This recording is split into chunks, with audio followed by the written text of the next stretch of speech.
everybody. Good morning and welcome to Invisible Condition. It's not all in your head. I'm your host, Jeff Pearson, and we created this show for you, specifically you, because we want everybody with an invisible condition, no matter what that condition is, to know beyond the shadow of a doubt that they have a voice, they have a community, and they are not alone.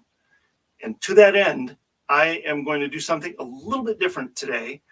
I am going to, my guest is Vicki Mizel, and she has an amazing, I'm gonna introduce her a little bit, but then I'm gonna play about a 2-minute video that's gonna kind of introduce you to her properly.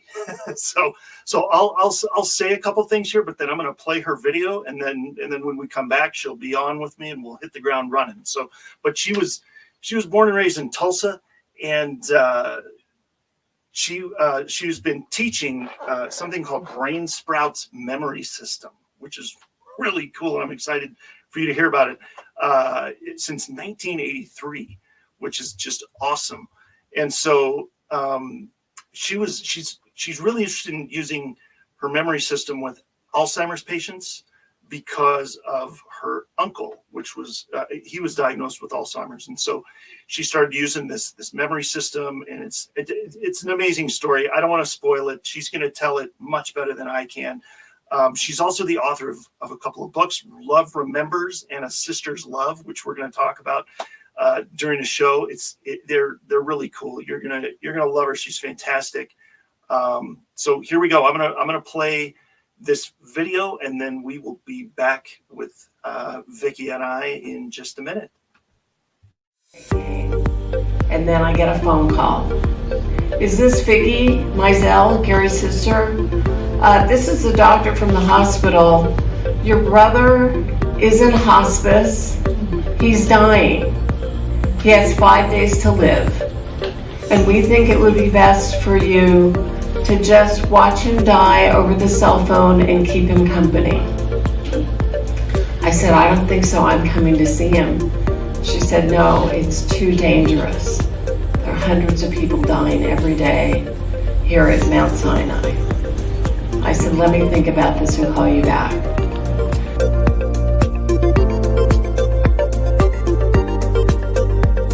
It's creative imagination, making tangible pictures that are creative and linking them together so that they can use it for goals, any kind of projects that they have, and remembering names.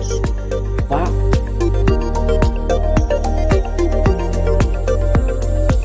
And he just was laying there like this, and he took the binder. He said, this is from Dr. Binder? I said, yes. He said, okay. Mm-hmm. And he took it, he took the drink, and he made a Popeye sign. And my brother was able to breathe without the respirator. They called him the Miracle Man. And he ended up with no long COVID. He's better than ever. I wrote a book about it called The Sister's Love, which I'm going to New York next week. It's going to be up on the billboard. My brother will be there to celebrate with all of us.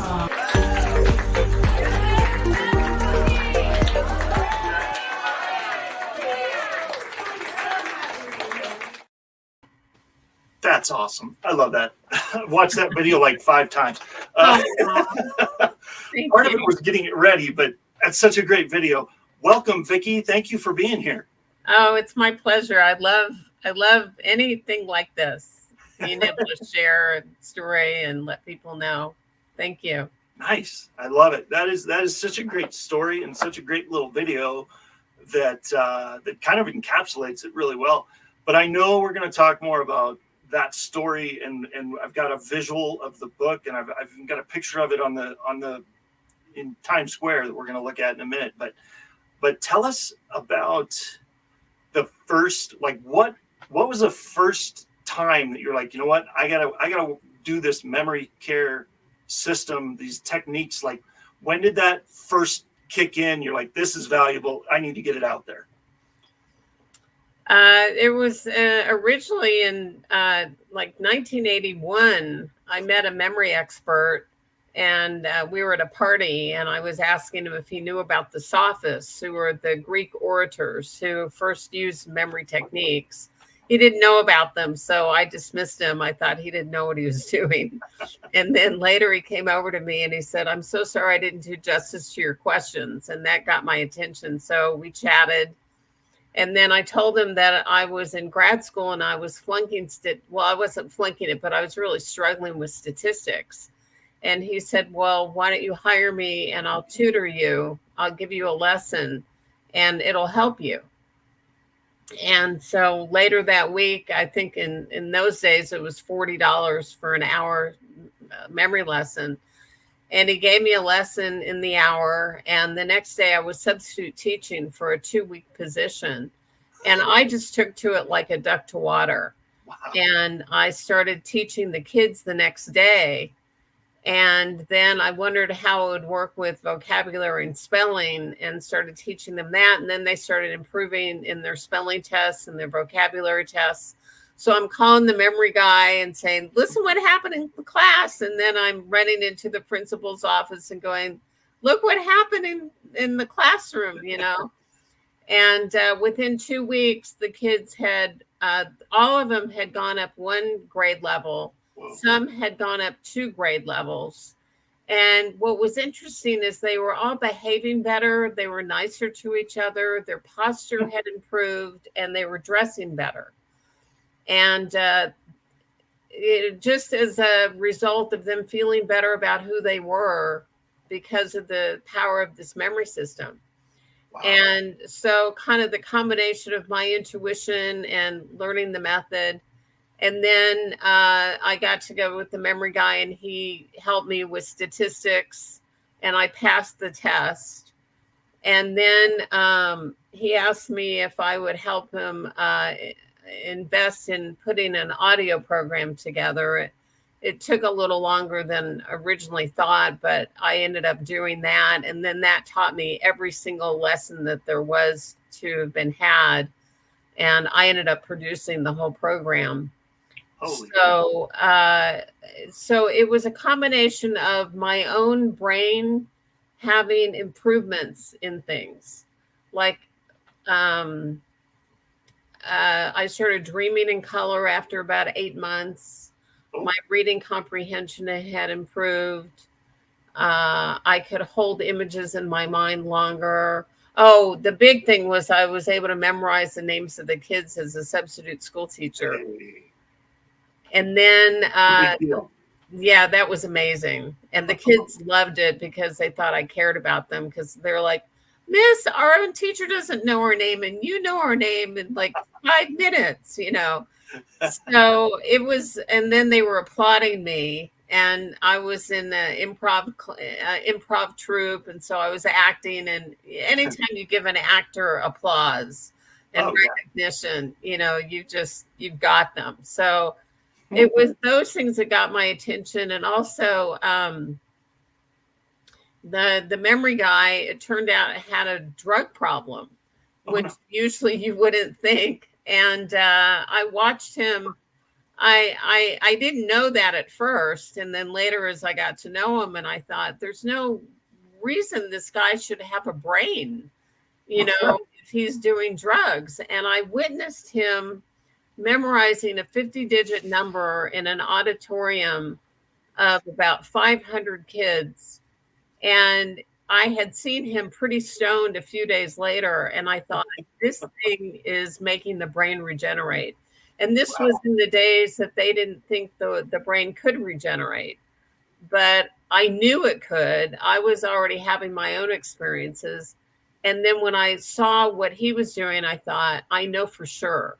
I know for sure this is making the brain regenerate. That is unbelievable. I just got to throw this out there for anybody watching in the audience that is having, you know, issues with their memory, or a friend or family member or loved one that's having memory challenges. This is your girl right here. This is her. This is the one you want to talk to. You've got her for the next, I don't know, 45 minutes ish, 50 minutes. Take advantage of it. Roll with it. If we don't get to it during the live show, put it in the comments anyway. We'll see them on social media. She can reach out to you. Her contact info is going to be, on the post where we post this on YouTube and Facebook and E360 and everywhere. It's going to have anywhere you watch, we'll have a way to get a hold of Vicki. So if you have questions, you're in the right spot. So Vicki, please share with us like some of the initial challenges. I know when there's memory issues, I firsthand, I know, I understand. I've got 7 brain surgeries under my belt right to date, and I get it. Memory. Yeah, I think you're remarkable. Just remarkable what you've come through, and how well you speak and present yourself. I appreciate that. Thank you. Glory to God. Honestly, I attribute it to his calling on my life, and I think he just has allowed me to be able to come through like this in order to spread these messages. And I give it all the glory goes to him, man. I got nothing to do with it. I could be in a bed somewhere, in a home somewhere, but it's all him. So I appreciate that. It's been awesome. It's been a fun journey, despite the brain surgeries. Those aren't necessarily fun, but I say that to say that I can identify with that part of your story. I understand the challenges of memory. So your uncle was diagnosed with Alzheimer's. How did that?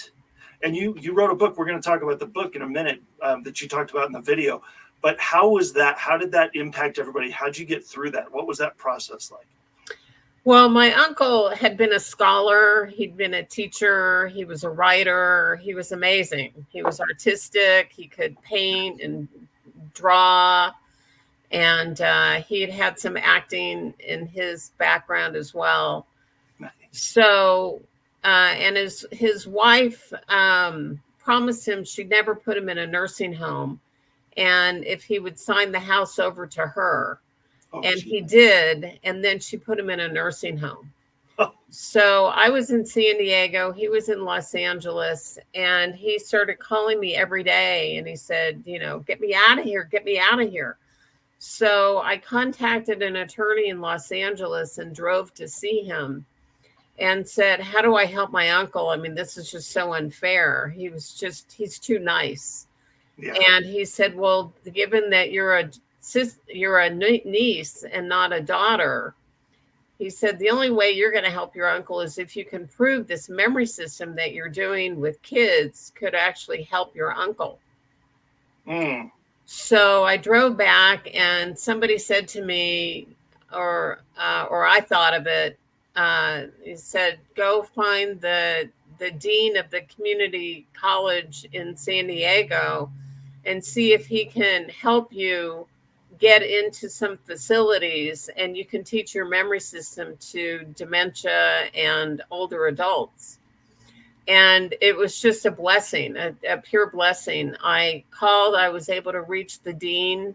His name was Dean Ortega St. John. I made an appointment, and we ended up spending 2 hours together. We talked about everything.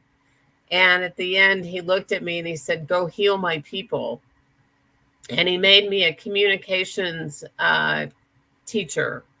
And he put me in the Alzheimer's Family Center. He put me in 2 other facilities where I was teaching memory training. I didn't know what I was doing at first. It was all trial and error. Sure. And then there was one day I gave them like little lists of things. And then one day I thought they need something that's really means something to them. So what this particular group, when I asked them to reflect on what was the most important day in their life, it was their wedding day. Mm-hmm. And so one man described his wedding day as the organ grinder, the one with the monkey, okay. And they played at his wedding. Another man, he and his wife loved to play golf. So his was golf. Another woman remembered the kiss. Mhm. And so I found an artist and I had her draw the kiss, the organ with the monkey grinder, the kiss, a couple other pictures. And Yeah. the next week when I came back, or 3 days later, it was either the following week or 3 days later, I showed the picture. I said, "Who was the kiss?" And this woman, Helen, she goes, "Was that me?" And then there was another one. I said, "Who was the organ grinder?" And he goes, "That was me," and they remembered. So it was just a phenomena that they remembered. In fact, I have that for free on my website. Nice. If people go to brainsproutsmemory.com and they look under resources or presentations, it's under radio shows. It's a different one. Okay, but this is just to give everybody an idea, the website is scrolling across the bottom. This is the homepage of that website. So it would be under programs and it would be under radio shows. Awesome. And that would be the free one. Perfect. So that was the day the Alzheimer's remembered. And then I got them up and I had them act out their scenes. So they actually would do an improvisation of this guy got up. He was whistling and he got up and he was pretending to play golf. And then another man, his was the opera house. So had and part of the memory system is you link one item to another by an action verb. Mm-hmm. You visualize it, and then you re-see the picture by asking the question, what's the item on the left doing to the item on the right? You see it in your mind, and that's what causes the synapse to fire and release new neurons, like neurogenesis. Wow. And so they were acting it out. The kiss was kissing the golf club. The golf club was hitting the ball, was landing on the opera house. The opera house was running the organ grinder, and we got them up. We videoed the whole thing, and it was a breakthrough, and I wanted to get it on 60 Minutes to show that here's an example of Alzheimer's people remembering, which was unheard of. Yeah. And 60 Minutes, I couldn't get it on 60 Minutes. They were like, the brain doesn't regenerate. Alzheimer's people helped. And I was like, but no, I'm 1983. I'm showing this is something that really happened. Oh my God. God. I went back to Ortega St. John and I said, what do I do? And he said, wait till you've got gray hair, wait till you've got a book, and wait till you've got a master's degree. And the world has changed and come back out. So here I am. So here we are. Oh man, that's hilarious. You know what? I have a friend that was trying to do something similar in the birth community, trying to get some information out that was a little controversial in the birth community. And she was told, nobody's going to believe you unless you have a PhD behind your name. So go get a master's in the PhD and then release your book. And then, isn't that ridiculous? Like, I understand that credentials are important, but it's so funny that they didn't believe they weren't going to believe you unless you had letters behind your name. That's I know a lot of people, when I came out with my book, they said, I'm mad at you. And I said, why are you mad at me? They said that it took you so long to get the book. I could have used your help, 10 years ago. Well, I mean, there is that danger, I guess. Yeah. That is true. But now the mainstream is the brain can regenerate. Yes. And even if you have a normal brain, this is really good because it can only enhance it and help you as a preventative measure. Nice. And if you do have something, then even an ill brain can get better. I mean, when we have a cold or flu, all of us isn't sick. It's just a couple of days and then the body kicks in and the immune system kicks in and gets better. So as you're practicing the memory system and the neural branches are growing and growing and growing and growing, the mind is like a hologram. So any piece of information is still available within the brain. So you can start accessing things. And in fact, my grandmother was a poet. My uncle was a writer. My mother was an actress. So the more I practice the memory system, the more I access their talents that came into me through RNA and DNA. So I'm now able to write and act and teach and speak. I have my own abilities, but I've inherited theirs that are, flourishing. And that's what I found. I just started flourishing from using the memory system. That's incredible. I love that. I love that word too, by the way, flourishing.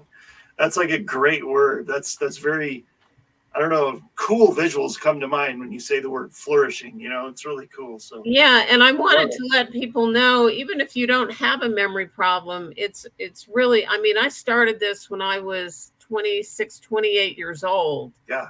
I'm going to be 69 in 2 weeks. Nice. And wow. At 69, my grandma was already starting to have, a little bit of dementia. My uncle was already in a nursing home by the time he was 69. Wow. So and on my dad's side, there was a little bit of senility. So I feel like I'm so lucky that I started practicing and teaching this in my 20s, because now I don't have, senility or dementia, knock on wood.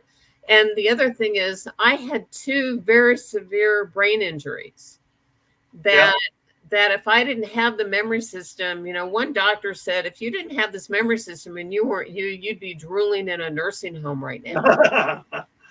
Oh my goodness. Well, for one, I'm glad you're here. That's much better. I don't know. That's kind of a silly thing for a doctor to say, but I guess they say some silly things once in a while. But here's what we're gonna. I want to tackle on a couple other questions here, but I want to and show your books and give people a spot where they can go to get them. And we have a lot to talk about, but we're going to go to a commercial just for a minute, and we will be right back after that. And then I can't wait to show people the billboard in Times Square and where to get your books and hear more about all this. So thank you for being here. Everybody stick around. Don't go anywhere, and we'll see you in just a couple of minutes.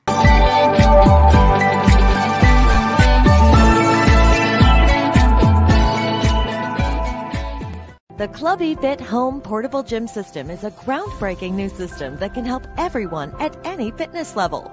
You can be the happy, fit person you always wanted to be, and Club eFit can make that happen by helping you get the body you deserve in the time you can spare.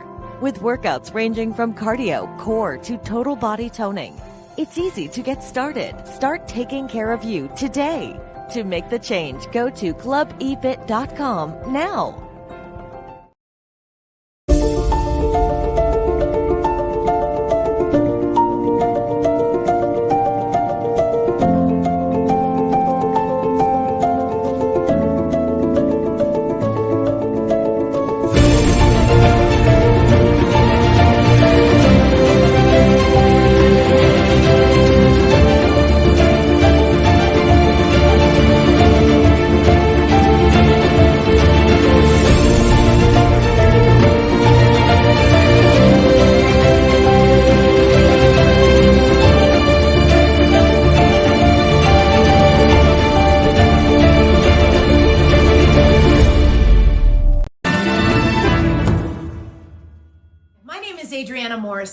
Host of the Health Revolution TV show. Join us Tuesdays and Thursdays live, 10 a.m. Pacific, 1 p.m. Eastern Standard Time, where our mission is simple: engaging conversations, elevating health and wellness, empowering transformation. Right here on the Achieve TV channel on E360 TV.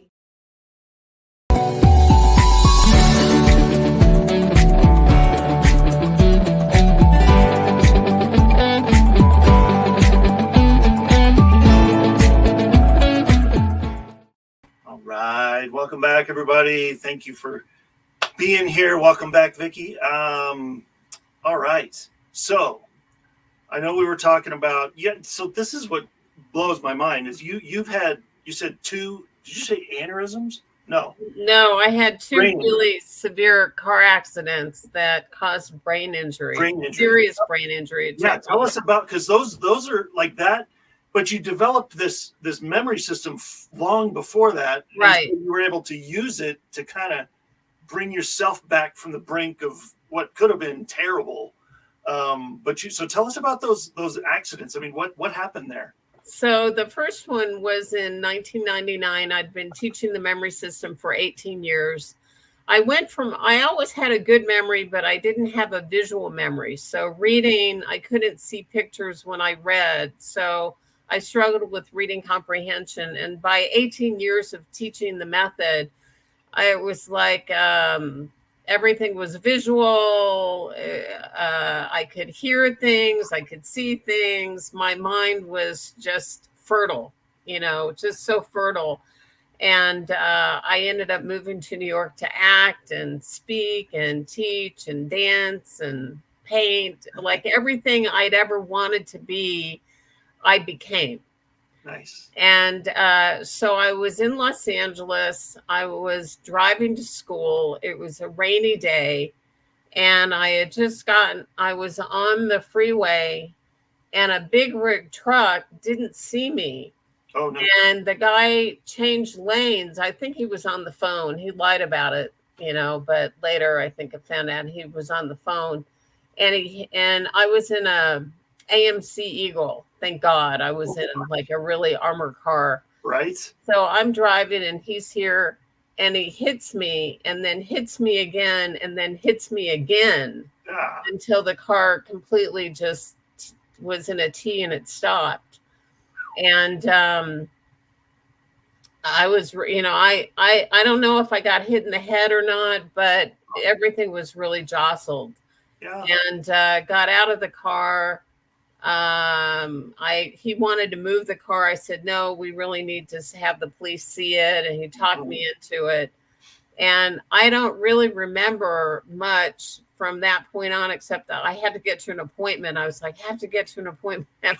So I don't even know where the car was. I remember getting on some kind of bus. And then I remember that night, a friend taking me to the hospital. And I was still in grad school. I had about 6 months left of graduate school. Oh, the first time I was in graduate school, I actually quit to start the memory business because I was so impressed with the program. So now 20 years later, I ended up in grad school. And I'd done the majority of the coursework the first year and a half. And so I still had 6 months left. And I remember I couldn't drive. I couldn't go to class. I would just shake every time I was in the car. I couldn't find my way to the chiropractor I'd been seeing for 20 years. I kept getting lost. I was really having a hard time, and I had patience at the time.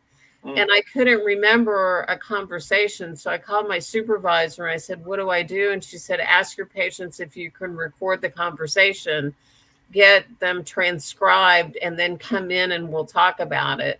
And that's what I did. And I remember I had another something I was supposed to show up every day. And I called and said, I'm in an accident. When I went to school, I couldn't tell who were my students and who weren't.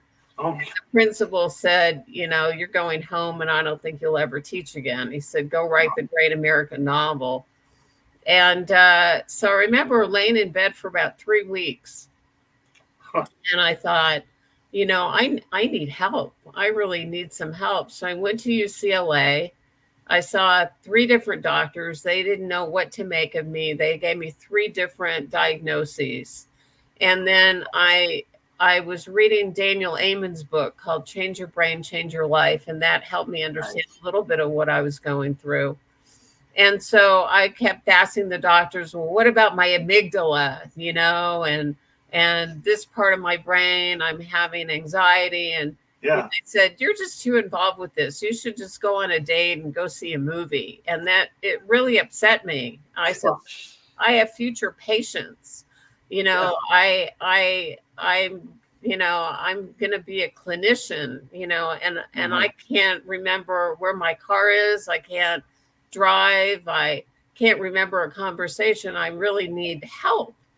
And so I went home and prayed. And I met a neuro engineer, 85-year-old man named Dr. Tuman. Wow. And I went to him for neurofeedback. And after about 3 weeks, he said, you know, this isn't really helping you to the extent that I think it should. And I don't believe in vitamins, but I know you do. And he said, but you ended up with this magnificent memory from teaching your memory system for 18 years. That's what you need. You need your own memory system. He said, you're slow and old people are slow. So go find some old people and teach them your memory system and you'll get better. And within 3 days, I found out that the adult school in Los Angeles had a memory program. Nice. I got the number. I called them up and I just said, me. I said, I can do this. I can do this. I have my own memory program. Can I teach it within your program? So the guy said, come on down. And I didn't tell him I was injured. You know, I just said, I can do this. Sign me up. And he said, well, we only have 2 classes right now. It was July, I think, of 1990. No, it was. By that point, it was 2001. So it was July of 2001. And he said, but as we get more classes, we'll be able to give you more assignments. Sure. So it started out with 2 classes in July. By December, I was teaching 9 classes. Wow. In 7 different facilities. So sometimes I was teaching regular seniors, sometimes the Alzheimer's seniors in the same facility. Sometimes they'd mix the groups together. And after 2.5 years, I was back. Nice. I had my brain back enough that I could then go teach regular day school again. And they got better and none of them got worse the whole time that I was there. And so is that where so you have 2 books right now that are out there. Is that so there was one of so that was what happened was a girlfriend of mine named Pamela Shandell, when she saw what I was going through, she said, you know, I need to help you. She said, I know, I'm going to put you in this writing class. So I got in a writing class with Holly Prado and a beautiful group. I was in the class for 10 years. Wow. And I said to Holly, look, I used to write articles. I was in newspapers and now I can't even write 2 sentences. And she said, we'll help you. Yeah. Just write what you can. We'll help you get an article together. And then when I started coming back and telling them what was happening with the Alzheimer's patients and people who hadn't been talking, started talking, and people who were shy were asking for, can I have some food? She said, this is remarkable. And I said, really? And she goes, yeah, what's happening with you is very unique. It's groundbreaking. You need to just get it on the page. So for 2 years, I'd go to class and then I would just scrawl, and get it on the page. And then after 2 years, I started editing and started rewriting. And so by the end, I rewrote each chapter about 8 times, and then Holly re-edited the entire book for me, and she let me read chapters each week in the class, and got the book. Then the writing got so much better at the end. I had to do some rewrites in the beginning, and even it all out. So that book is called Love Remembers. Okay, that's Love Remembers. Okay, let me pop that one up there real quick so people can see it and get a hold of it if they want to. This is this link, this QR code right here that you're seeing. You just scan that with your camera, and that'll bring you right to the page on Amazon. You can buy this book. So keep going. Oh, okay, and then the book is also in another form where it's white. Whoops! It looks like this. Okay. Oh, there you go. That was the first cover, and then it was republished. So either one of those. Yeah, either one of those. I'm sure if you scan this QR code and it goes to this book, I'm sure right behind it or right in front of it will be the one you just held up. So either one has great. Yeah, I so love I got it perfect. I'm really proud of it. And it's stories of all the people that I was working with in the different facilities. It shows Yeah. why some people are fine at 95, even though they've been through a lot of illness and different kinds of tragedies and traumas in their life. They end up being okay. And then other people end up with dementia. And so in my chapter 10 of the book, I talk about some of the things that are the emotional causation of dementia and Alzheimer's that are not just physical, but emotional first, and then it creates the physical problem. And then I have remedies of what to do. And then the second half of the book, I teach the entire memory system, just the way I would teach it as a seminar with pictures and the same verbiage. And then one of the things when I lived in New York and I was teaching both the memory training in the learning annex and I was teaching memory training for actors, I ended up developing another program called Passion Quest, finding the work you love, loving the work you do. And it works even if you aren't working. And that's how you use visual pictures to actually create a new life for yourself. And so that's also in the book. So it's all of my whole body of work, 26 years of research and practice is all in the book. So I'm very proud of it. So basically you'd be crazy not to go to Amazon right now, scan that QR code or go to Amazon, find this book and get it and use it because it sounds phenomenal. I mean, I'm sold. I'm sold. Let's go get it, everybody.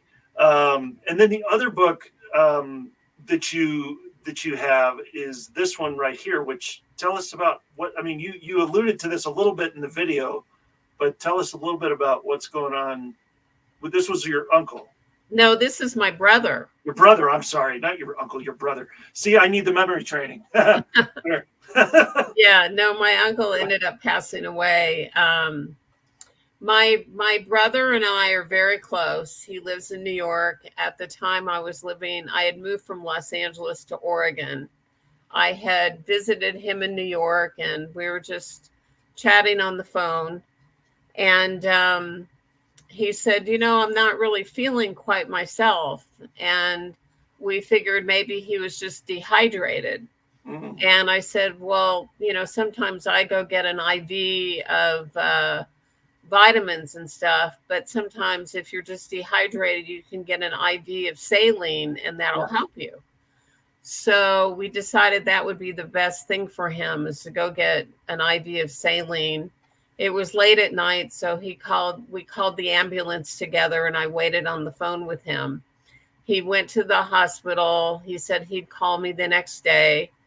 And I called the hospital. I said, did he get his saline? And they said, yes. And then they said, we're going to be releasing him soon. Yeah. So I didn't get a call from him. And the next day I didn't get a call from him. And so I called the hospital and I said, what's going on? I called my brother's home and he's not picking up. I'm a little worried. And they said, oh, we caught it. And I said, what? And they said he started decompensating just as we were about to release him. Oh, no. And he's got pneumonia. We're looking for a room for him and we'll have the doctor call you. So a whole nother day goes by and the doctor calls me. And that's when she said, your brother's dying. Oh, my gosh. And we have him in hospice. And we think it would be best for you to just keep him company over the phone and be with him while he dies on the phone. Good Lord. And I said, I don't think so. No. I said, I want to come. I want to be with him. And she said, no, really, it's too dangerous. It was right at the beginning of the pandemic. It was August. It was April. Sorry, April. We just didn't know enough, maybe. Yeah. And he was in Astoria, and that's where the biggest hub of people dying was right there in Astoria at Mount Sinai. So I said, well, let me call you back. And I went and took a walk on the beach, and I thought about just my mind was reeling of scenes of my brother and me when we were younger, and then together, and then being together when our mom died, and holidays together. And I came back, and then I called a spiritual teacher, and I said, I don't know what to do. And he said, what do you mean? I said, well, they're telling me not to come. And he said, what do you want to do? And I said, I want to come. Sure. And he said, well, I'll put you in the light of the Most High for the highest good. You'll be protected. And with that, I called them. I said, I'm coming. I don't want to be alone. I don't want to be in the world without my brother. I don't want him to be without me. I'm coming. And the minute I did that, everything lined up. And they parted the Red Seas for us out of my commitment to him. Yeah. They let me see him. And they said, we're only letting you see him because you're coming from so far and because he's dying. And when I got there, my brother took my hand and he said, well, first he didn't recognize me because, everyone's got a mask and goggles and everything. And I said, hi, it's your sister. And he goes, you're not my sister. And so I took everything off and he went, Vicki, you're here. And I went, yes, I'm here. And then he took my hand and he said, I want you to get me.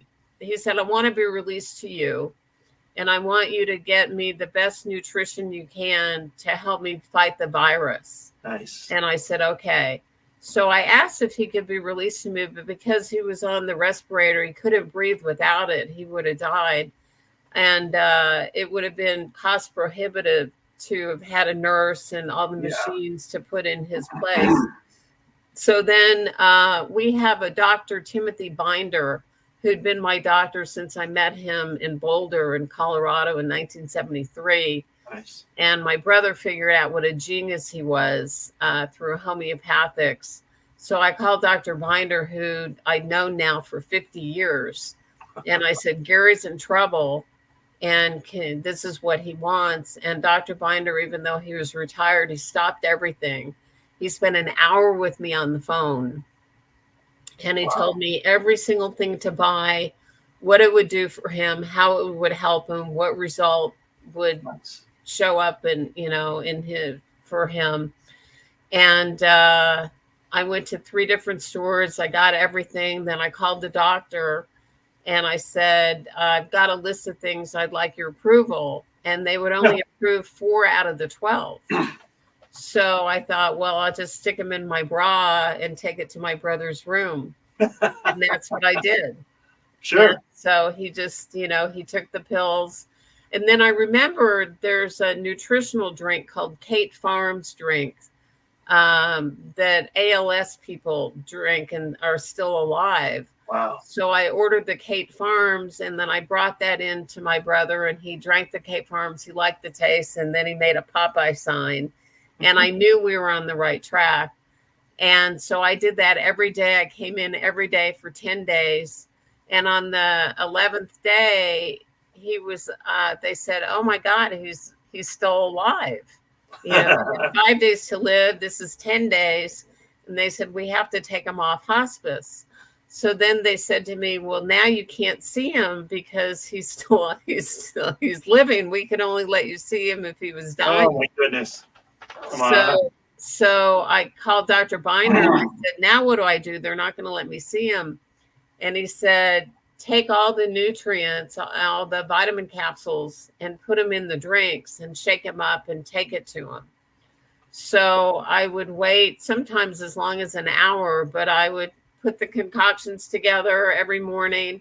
Yep. I'd go to the hospital. I'd wait for a nurse to come. Sometime it'd be 10 minutes. Sometime it'd be half an hour. Sometime it'd be an hour.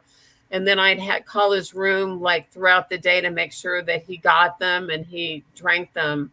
Yeah. And the miracle happened on the 28th day. He was able to breathe and he was alive. And, but when you're in bed for that long a period of time, he couldn't hold his neck up. He couldn't walk.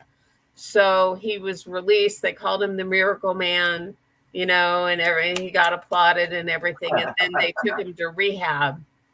And so then I helped him, find a new facility after rehab.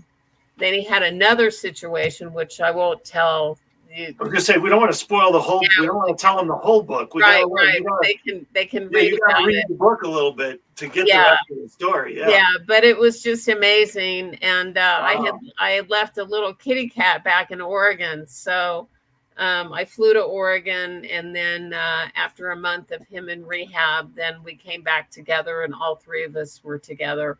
Nice. And the Love thing it. that's amazing, no heart issues, no lung issues, no long COVID. His energy Wow. is fantastic. And in the book, I share, I think it's on page 45, the whole list of nutrition and vitamins that Dr. Binder had recommended. Oh man, that's amazing. That's worth the price of admission right there. Yeah. Yeah. You spell it all out in the books. It's awesome. So everybody needs to go there and get that book too. That's a beautiful thing. And the cool thing is, okay, check this out. I love this. So yeah, we got on the billboard in Times Square When was that? last summer. summer. It was last June. It was amazing. That's awesome. I had met a PR woman named Angel Tussey, and I was on some kind of phone call with her, and she said that it was some kind of group course I was doing Zoom. Yeah. And she said about 30 authors. We bought the billboard, and we've got 29 authors, and we got a really good price on it. And I said, do you have room for one more? And she said, if you can, pay by tomorrow and get yourself to New York. And my brother lives in New York. And so I called him and said, are you up for this? Are you willing to have your face on the billboard in Times Square? And he said, sure. Yeah. So we went together. It was absolutely thrilling. That's amazing. And very supportive of being with a group of people. And it was just really fun. Yeah. Well, so this picture is actually, I did a screenshot of this out of a video that I found of you telling that, to hold that story of, a lot, or part of it, at least a condensed version of it on the video. And then this visual popped up, and I said, oh man, I gotta capture that. Yeah. So the middle picture is him dying, literally dying. And then on the cover there, upper right corner is me flying into the pandemic to go save him. And then the other two pictures are him just relaxing in his apartment. And then the big smile of the day he was released from rehab. Nice. I love it. That is so cool. And I love that you got it on Times Square, like on a billboard. That's phenomenal. I love that. Oh man, that would be, that's kind of like, okay, I've arrived. I'm on Times Square. So well done. I had a longtime friend in New York who was very helpful to me.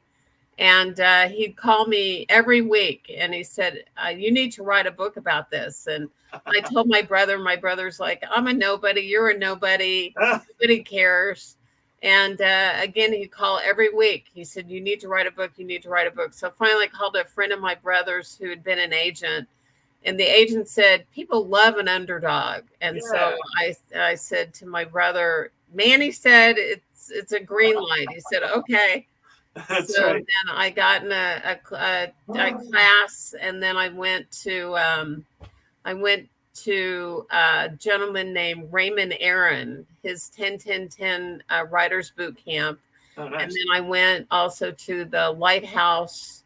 It's called the Lighthouse workshop in Denver. Cool. And between those two classes, I put the book together. Love it.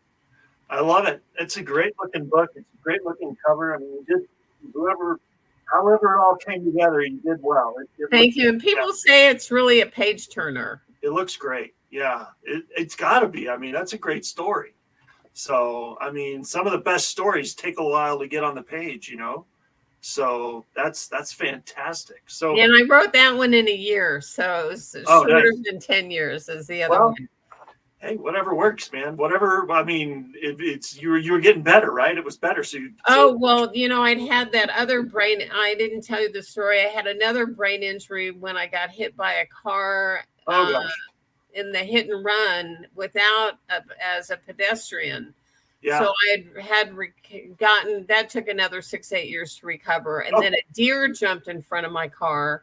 And then I ended up with a whiplash and concussion. So when I was writing the second book, I was still getting treatments and recovering from that. So the fact that 2 books, 2 brain injuries, or almost like 3, the memory system really is the key.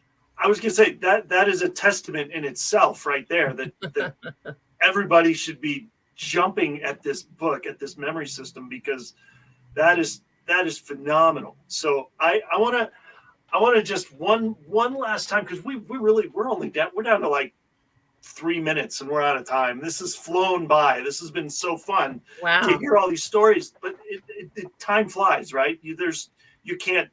I got nothing. So I have one question that I love to ask everybody during the show, because it's very telling, and I always get a good answer. So no pressure, but how do you, Vicki, after all of what you've been through and everything that you've come through and fought through, how do you find hope?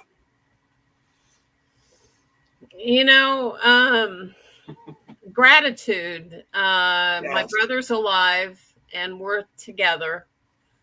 My perseverance, that I wouldn't let the status quo stop me. Love it. That my heartfelt desire to help other people and be of service, because if this memory system, and teaching it, I mean, I want people to learn it, but I want them to learn it and then teach it and practice it.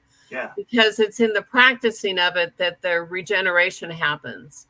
And that's where I have the hope, is in the brain regeneration, that anything can heal. I really do believe that anything can heal if you research it enough. And the second time I used the memory system, but I was over 60 at the time. So I also used hyperbaric oxygen and nutrition and detoxing. And that helped bring me back. But the biggest thing is will. Yeah. Will. And then seeing pictures of the end result, like the thing that keeps me going now is I still want to act again. I really want to share the story. So I want to be on the speaking circuit. I want to do keynotes. I just want to share with more and more people. To that end, we have about a minute left, but quickly, if you can encapsulate this, how can people most directly get a hold of you so that you can do that? Well, they can call me. I'm old fashioned. They can call me on the phone. My number is 917-547-8822. Okay. And also my other 2 books, Love Remembers, if they go to loveremembers.net. Nice. And www.savingbrotherfromcovid.com. Awesome. And then my email is also old-fashioned email, just the V part of Vicki, and my last name, bmizel@aol.com. Awesome. But I really like being called, Yeah. And just say, hi, I saw you on the show. And, I'd give anybody a 20-minute consult to talk to me for free. Beautiful. And then I have courses and classes. I can work one-to-one with people. If people have, a handful of friends that want to take a course together, we could do it on Zoom. And that's all on the website that's on the screen. Yeah, if they go to programs or products. Awesome. And then I have a whole audio series on the memory course. Beautiful. MP3s on that. And then I can help with long COVID. That is phenomenal. I'm so excited for people to go to the website and just explore and check it all out and reach out to you and get what they need. So, man. And I'm all over YouTube. If they just type youtube.com, yes. Vicki Mizel memory lessons, 5 different memory lessons come up for free. Amazing. That's beautiful. I appreciate it. Thank you so much for being here, Vicki. I'm so glad that we got to do this. It kind of came together quick, but I'm so glad it did. Thank you so much for being here. Oh, this is my pleasure. This is what I love to do. I think this is why I lived and recovered from all those injuries, just so I could be a testament that this works. Yes. And you don't have to be in trouble. In fact, if you start this in your 20s and 30s, you'll be in great shape in your 60s and 70s and 80s. I love it. I love it. Thank you, Vicki. Thank you for being here. Appreciate it. Thank you. All right. Okay, everybody. We are about out of time, but please, if you find your favorite episode, if you've been watching for a little bit, if you haven't, if this is your first time, go find your favorite episode, like, follow, subscribe, share, and join us next time for another amazing story. It's going to be awesome. Thank you for being here. Have an amazing day, and we will see you next time.